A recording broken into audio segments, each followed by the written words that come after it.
पिछले जो टॉपिक में हमने क्या पढ़ा था, कर्तृवाची। कौन सा पढ़ा? कर्तृवाची। कर्तृवाची में क्या था कि कर्ता की प्रधानता थी, कर्ता के अनुसार ही क्रिया का प्रयोग हुआ था। और अब जो नेक्स्ट टॉपिक हमारा है वो है कर्मवाची, यानी कर्मवाची या कर्मवाची।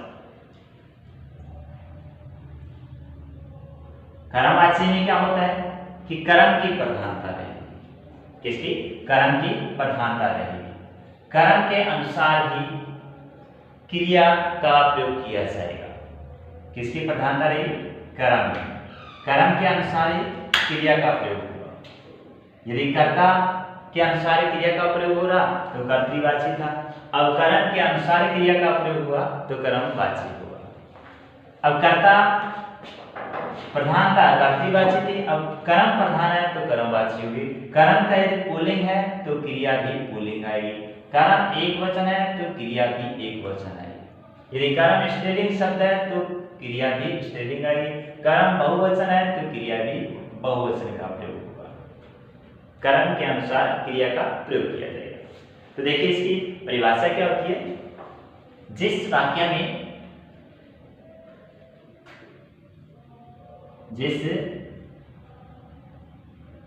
वाक्य में कर्म की प्रधानता रहती है, कर्म की प्रधानता रहती है तथा कर्म के वचन व लिंग के अनुसार क्रिया का प्रयोग होता है, क्रिया का निर्धारण होता है। ठीक है। जिस वाक्य में कर्म की प्रधानता रहती है तथा कर्म के वचन व लिंग के अनुसार क्रिया का निर्धारण होता है उसे कर्मवाची वाक्य कहते हैं। इसकी ये पहचान है। उसके बाद में हम चर्चा करें तो एक पहचान विशेष होती है कि कर्ता जो दिया होता है उसके साथ में कारक चिन्ह होगा। क्या होगा? कारक चिन्ह होगा। कैसे? कि कारक होता है किसी प्रकार से, या तो होगा के द्वारा या से होगा, दोनों में से एक होगा। कर्ता के साथ में के द्वारा या से कारक चिन्ह लगा होगा। और क्रिया क्या होगी? सकर्मक होगी। क्रिया क्या होगी? सकर्मक क्रिया होगी। सकर्मक क्रिया होगी क्योंकि कर्म होना जरूरी है। यदि कर्म नहीं होगा तो ये कर्मवाची वाक्य नहीं हो सकता। कर्म नहीं होगा तो कर्म जो सकर्मक क्रिया नहीं होगी और सकर्मक नहीं होगी तो कर्मवाची वाक्य भी नहीं हो सकता। एग्जाम्पल के लिए देखते हैं। जैसे लिखा हो, राम के द्वारा खाना खाया गया। राम के द्वारा खाना खाया गया। यहां देखिए राम के द्वारा, पहले तो आपको बताया मैंने कि कर्ता के साथ में के द्वारा या से कारक चिन्ह लगा होगा। ये कर्ता राम जो कर्ता था इसके अंदर, तो इसके साथ में कारक चिन्ह कौन सा आएगा? के द्वारा कारक चिन्ह आएगा। फिर आपको मैंने बताया कि क्रिया सकर्मक होगी। खाया गया, क्या खाया गया? यानी खाना खाया गया। इसमें ये खाना शब्द क्या है? कर्म है। खाना शब्द क्या है? इसके अंदर कर्म है। इस कारण से ये सकर्मक भी है पहली बार, और कर्ता के साथ में के द्वारा भी लगा हुआ। और तीसरा आपको बताया इसमें हमेशा कर्म की प्रधानता रहेगी। इसकी प्रधानता रहेगी, कर्म की प्रधानता रहेगी। इस कारण से इससे हम कर्मवाची वाक्य कहेंगे। दूसरा एग्जाम्पल लिखते हैं। जैसे मोहन के द्वारा गाना गाया गया। मोहन के द्वारा गाना गाया गया। यहाँ देखिए मोहन इसके अंदर पहले करता था और करता अब क्या है, कर्म बनकर आया, कर्म कर्ता बन गया। कर्म क्या बन गया, कर्ता, क्योंकि मोहन के साथ में तो कौन सा कारक लग गया, के द्वारा कारक लग के ये क्या बन गया, कर्म कारक बन गया। कौन सा बन गया, कर्म कारक बन गया। अब ये गाना यहाँ क्या बन गया, कर्म था, अब बन गया वो कर्ता। क्या बन गया, कर्ता यहाँ बन गया। अब इस कर्ता बन के क्या किया, अपने अनुसार क्रिया को ढाल लिया, इसने अपने अनुसार क्रिया को ढाल लिया और क्या डाला, गाना गाया गया, गाना गाया गया। तो ये गाना शब्द है उसी के अनुसार क्रिया का प्रयोग किया गया। तो यहाँ किसकी प्रधानता होगी, कर्म की प्रधानता। क्यों, क्योंकि कर्म के अनुसार क्रिया का प्रयोग किया गया है। उसी प्रकार दूसरा लिखें, छात्र के द्वारा पुस्तक पढ़ी गई, छात्र के द्वारा पुस्तकें पढ़ी गई। अब यहाँ देखिए पहले छात्र था, करता था, लेकिन अब क्या बन गई, कर्ण बन गया।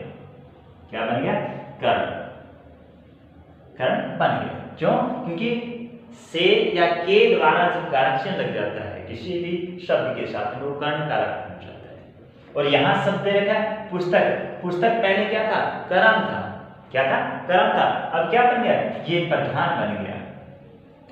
प्रधान बनता है तो मतलब करता, और जो क्रिया बनाई गई है वो प्रधान जो दे रखा है कर्म उसी के अनुसार लिंग और वचन में ढल जाएगी। यहाँ छात्र देखे पुल्लिंग है, क्रिया देखे स्त्रीलिंग है, लेकिन यहाँ पुस्तक देखे स्त्रीलिंग है, तो ये पढ़ेगी ये भी स्त्रीलिंग का प्रयोग है। इस कारण से कह सकते हैं कि कर्म जो पुस्तक दे रखी है उसी के अनुसार क्रिया का प्रयोग किया गया है। कर्म जो पुस्तक दे रखी है उसी के अनुसार क्रिया का प्रयोग किया गया है। तो ये कौन सी प्रधान होगी, ये हो जाएगी हमारी कर्मवाची। दोबारा देखिए, जिस वाक्य में कर्म की प्रधानता रहती है, कर्म के अनुसार वचन व लिंग का निर्धारण किया जाता है, उसे हम कर्मवाची वाक्य कहते हैं। यहाँ देखिए कर्म पुस्तक है इसके अंदर और पुस्तक के अनुसार क्रिया का प्रयोग किया गया। दूसरा आपको मैंने बताया कर्ता के साथ में से या के द्वारा कारक चिन्ह लगा होगा, से या के द्वारा कारक चिन्ह लगा होगा। और तीसरी बात आपको बताई कि वो सहकर्मक क्रिया होगी। कौन सी, के द्वारा या से लगा हुआ अलग बात, लेकिन सहकर्मक होना जरूरी है, सहकर्मक होना जरूरी है। तो सहकर्मक जैसे पढ़ेगी तो पढ़ना का प्रभाव पुस्तक पर पड़ेगा, पुस्तक पर पढ़ेगा। अब हम चर्चा करते हैं नेक्स्ट वाक्य की।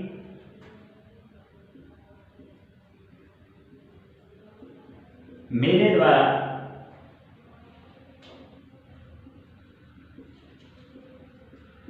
दूध पिया गया, मेरे द्वारा दूध पिया गया। यहां देखिए मेरे द्वारा, मेरे द्वारा, अब यहां दूध इसके अंदर पहले क्या था, कर्म था। दूध क्या था इसके अंदर, कर्म था, और कर्म विशेष है,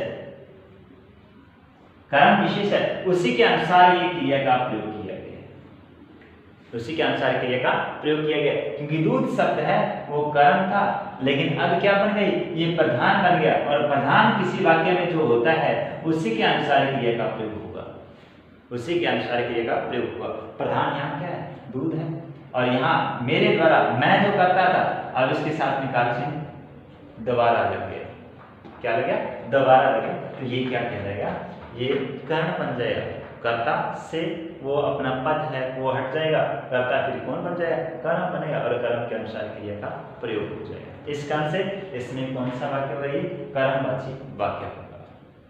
एक बार इसका स्क्रीनशॉट ले लीजिए, फिर आपको बताएंगे कर्तृवाची से कर्मवाची वाक्य को कैसे परिवर्तित किया जाता है।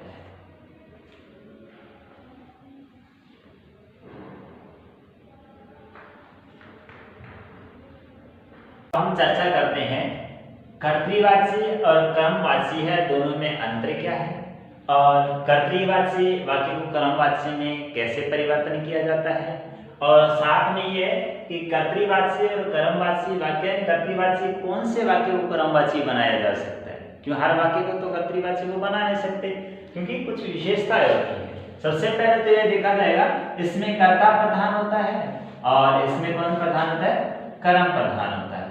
क्या प्रधान होता है, कर्म प्रधान होता है। इसके अंदर कर्ता के साथ में क्या है, कारक चिन्ह का प्रयोग नहीं होता, यानी परसर का प्रयोग नहीं होता। कारक चिन्ह होता है उसका प्रयोग नहीं होता। और इसमें क्या होता है, कर्ता के साथ में,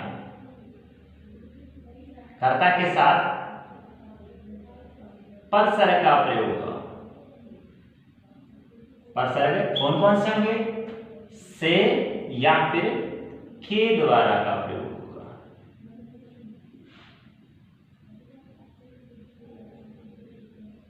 क्या होगा, से या के द्वारा का प्रयोग होगा।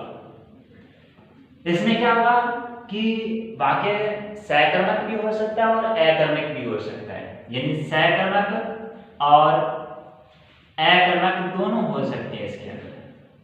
लेकिन इसमें क्या होगा, कर्म का होना जरूरी है।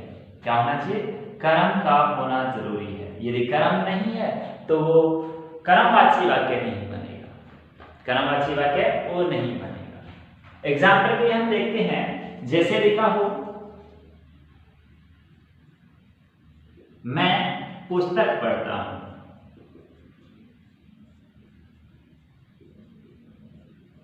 मैं पुस्तक पढ़ता हूं। अब आपको बताइए, कर्ता प्रधान है, मैं जो करता है वो प्रधान है। दूसरा बताइए आपको परसर का प्रयोग नहीं हुआ, इसमें परसर का प्रयोग मैंने नहीं किया। तीसरा आपको सकर्मक और अकर्मक दोनों हो सकते हैं, क्रिया यहां दे रखी, क्रिया है, चाहे सकर्मक है चाहे अकर्मक। अब इसको हम किस में परिवर्तन करें, कर्मवाची वाक्य में परिवर्तन करेंगे। तो किस प्रकार से करेंगे कि इस कर्ता के साथ में परसर का प्रयोग करेंगे। कौन सा, से या के द्वारा। तो हम क्या करेंगे, परसर करता है तो मेरे द्वारा, मेरे द्वारा परसर का प्रयोग कर दिया। उसके बाद में उसने कहा कि कर्म की प्रधानता रहेगी। कौन सी, कर्म की प्रधानता। तो कर्म की प्रधानता रख लेते हैं, तो क्या लिखेंगे, पुस्तक। कर्म की प्रधानता तो कर्म के अनुसार क्रिया का प्रयोग होगा। तो मेरे द्वारा पुस्तक पढ़ी गई, मेरे द्वारा पुस्तक पढ़ी गई। दोबारा देखिए इसके अंदर कि कर्तृवाची कर्मवाची, यदि कर्तृवाची से कर्मवाची वाक्य बनाते समय क्या करेंगे कि कर्ता प्रधान है, उसमें से कर्म को प्रधान बना देंगे।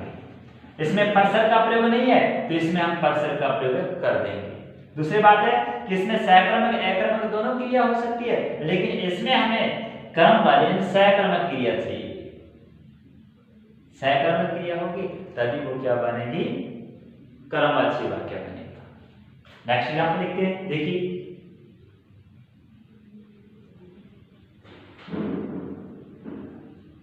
लड़कियां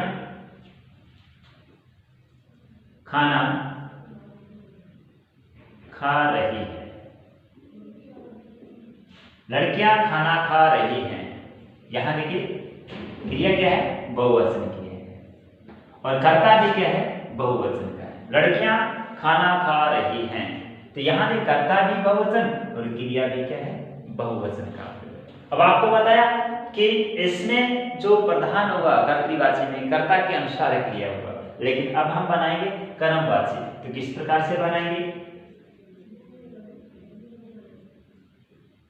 लड़कियों के द्वारा, लड़कियों के द्वारा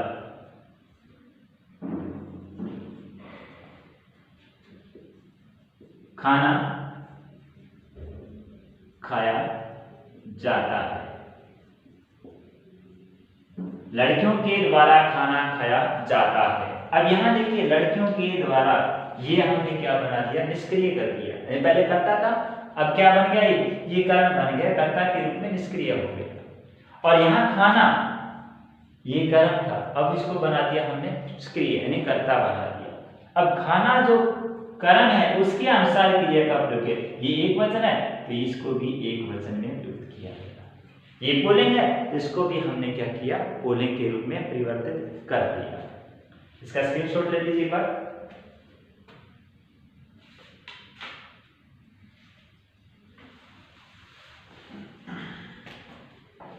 नेक्स्ट वाक्य हम देखते हैं,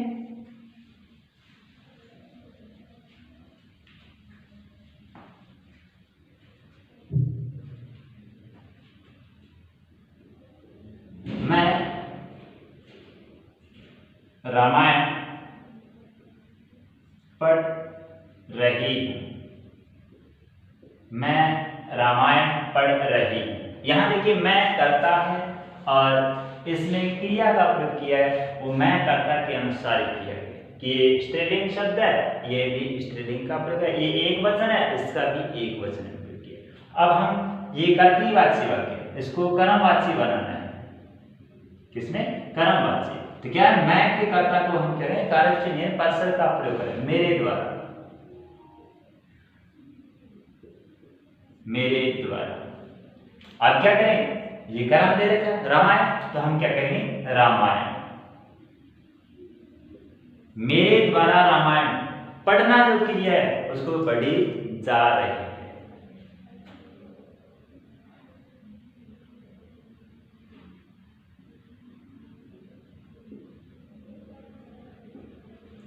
मेरे द्वारा रामायण पढ़ी जाती है या जा रही है। यहां देखिए रामायण के अनुसार के क्रिया का प्रयोग हुआ है। क्यों है? क्योंकि कर्ता को हमने निष्क्रिय कर दिया और कर्म को सक्रिय कर दिया।